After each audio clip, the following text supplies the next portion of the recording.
సమాజంలో ప్రజాస్వామ్యానికి నాలుగో స్తంభంగా పరిగణించే జర్నలిస్టులపై దాడులను ఖండిస్తూ విశాఖలో జర్నలిస్టులు కలెక్టరేట్ వద్ద శాంతియుత ప్రదర్శనను నిర్వహించారు. అనంతరం జిల్లా జాయింట్ కలెక్టర్ జి విద్యాధరికి వినతి పత్రాలు అందజేశారు. ఈ సందర్భంగా ఆంధ్రప్రదేశ్ లో జర్నలిస్టులపై జరుగుతున్న దాడులను ఏపీ వర్కింగ్ జర్నలిస్ట్ ఫెడరేషన్ రాష్ట్ర కార్యదర్శి గంట్ల శ్రీనుబాబు తీవ్రంగా ఖండించారు. చిత్తూరు జిల్లాలో జర్నలిస్టు జగన్మోహన్ రెడ్డిని అత్యంత కిరాతకంగా హత్య చేయడం, విజయనగరం జిల్లా సాలూరులో ఇద్దరు మీడియా ప్రతినిధులపై దాడులకు తెగబడటం ప్రజాస్వామ్యాన్ని కూనీ చేయడమేనని అన్నారు. పాత్రికేయులు మీడియా ప్రచురించే వార్తలపై అభ్యంతరాలు ఉంటే వారు న్యాయస్థానాన్ని ఆశ్రయించవచ్చునని, యాజమాన్యాలకు ఫిర్యాదు చేయవచ్చునని, అలా కాకుండా హత్యలకు తెగబడటం దుర్మార్గమన్నారు. జర్నలిస్టులపై హత్య రాజకీయాలను మానుకోవాలని డిమాండ్ చేశారు. రాష్ట్రంలో జర్నలిస్టులపై దాడుల నియంత్రణకు ప్రభుత్వం తక్షణమే అటాక్స్ కమిటీలను పునరుద్ధరించాలని కోరారు. ఈ కమిటీలు ఏర్పాటు వల్ల దాడులకు పాల్పడ్డ వారిపై జిల్లా కలెక్టర్ ఆధ్వర్యంలో ఎప్పటికప్పుడు చర్యలు తీసుకోవడానికి వెసులుబాటు కలుగుతుందన్నారు.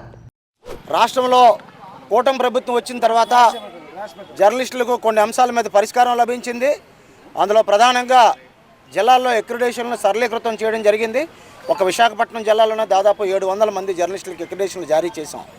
అలాగే రెండో విడతగా ఎప్పటి నుంచో పెండింగ్లో ఉన్న హెల్త్ ఇన్సూరెన్స్ని కూడా సరిచేశారు. అలాగే ఇటీవల అవార్డ్స్కి సంబంధించి విధి విధానాల కోసం ఆ కమిటీని కూడా రూపకల్పన చేశారు.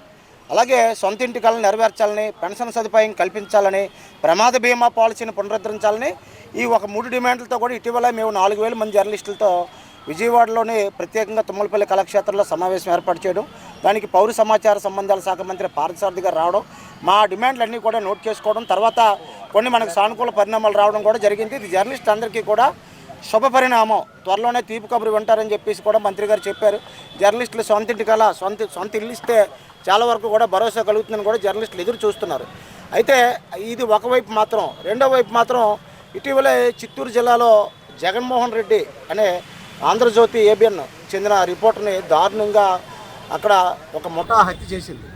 జర్నలిస్టులపై హత్యా ప్రయత్నాలకు కూడుకోవడం, హత్యలు చేయడం అనేది చాలా దారుణమైన, అమానుషమైన చర్య. అలాగే సాలూరులో కూడా 2 జర్నలిస్టుల మీద దాడులు జరిగాయి.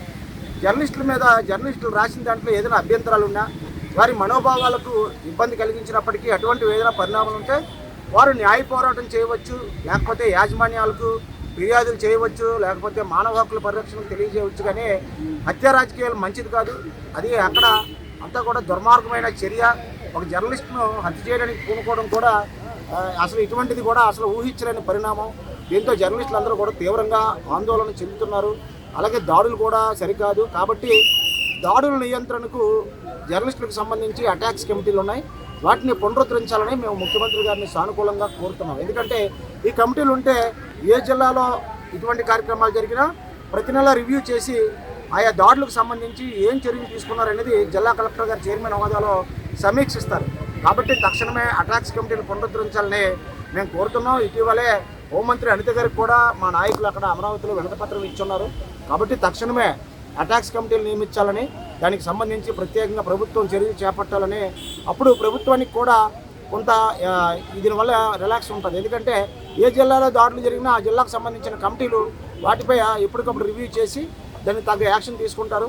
ఏదైనా జర్నలిస్టులు కూడా అన్యాయం జరిగినా, దాడులు జరిగినా వెళ్ళి ఆ కమిటీకి చెప్పుకోవడానికి అవకాశం ఉంటుంది. ఇటీవల మనం చూస్తున్నాం, కలెక్టర్ కార్యాలయానికి అనేక కమిటీలు వస్తున్నాయి. బీసీ కమిటీలు వస్తున్నాయి, పబ్లిక్ అటెండెన్స్ కమిటీలు వస్తున్నాయి, అసెంబ్లీ కమిటీలు వస్తున్నాయి. పౌరులకు సంబంధించి ఏదైనా చెప్పుకోవడానికి అనేక కమిటీలు ఉన్నాయి. కాబట్టి జర్నలిస్టులు కూడా అపెక్స్ కమిటీ కానీ, అలాగే వెల్ఫేర్ కమిటీలు కానీ ఇవి పాతవే. దీనికోసం ప్రత్యేకంగా చట్టం చేయక్కర్లేదు. మరి ఈ చిత్తూరు జిల్లాకు సంబంధించి ప్రత్యేకంగా, అలాగే సాలూరుకి సంబంధించి కూడా ఈరోజు విశాఖపట్నం జిల్లా కలెక్టర్ గారికి ఆంధ్రప్రదేశ్ వర్కింగ్ జర్నలిస్టుల federation, broadcast association, small and medium news papers అసోసియేషన్లో సంయుక్తంగా జర్నలిస్టులు అందరం కూడా వెళ్ళి జిల్లా జాయింట్ కలెక్టర్ గుబ్బిల్లి విద్యాధర్ గారిని కలిసి వినతిపత్రం సమర్పించాం. రాష్ట్రంలో జరుగుతున్న దాడులకు సంబంధించి మా ఆవేదనను తెలియజేశాం. వీటిని ప్రభుత్వానికి పంపి కమిటీలు పునరుద్ధరించాలని కోరాం. ఇందుకు మేడం గారు కూడా సానుకూలంగా స్పందించారు. తక్షణంగా దీన్ని ప్రత్యేకంగా ఒక ఫైల్ కింద రూపొందించి ప్రభుత్వానికి నివేదిస్తామని చెప్పారు. మరి ఈ కార్యక్రమంలో పాల్గొన్నందుకు ప్రత్యేకంగా అందరికీ ధన్యవాదాలు తెలియజేసుకుంటూ, రాష్ట్ర వ్యాప్తంగా కూడా అన్ని జిల్లాల్లో కూడా ఆంధ్రప్రదేశ్ వర్కింగ్ జర్నలిస్టుల ఫెడరేషన్, బ్రాడ్కాస్ట్ అసోసియేషన్లు ఈ ప్రత్యేకంగా ఆందోళనలు చేపట్టాయి.